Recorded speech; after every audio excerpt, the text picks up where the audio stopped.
মামামের জন্য কয়েকটা জিনিস আনিয়েছিলাম, সেগুলো আর খোলাও হয়নি, দেখাও হয়নি। এটা একটা কম্বো সেট ছিল। এখন যেহেতু সলিড খেতে স্টার্ট করেছে, তো এখন অনেক জিনিসের প্রয়োজন।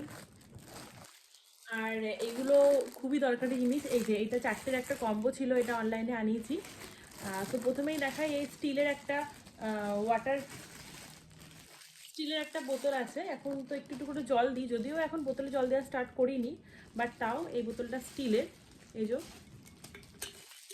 যখন মাম্মা বোতলে জল খেতে পারবে তখন এই বোতলটা ইউজ করব। স্টিলের আছে, এখানে আলাদা করে প্যাকেটে নিপলসটা দেওয়া আছে। এই যে এটা একটা স্টিলের বোতল আছে। আর এখানে আছে একটা ফিডিং বোতল। এর মধ্যে এটাতে আর কি এই যে খাবারটা এখানে স্পুনের মধ্যে চলে আসবে।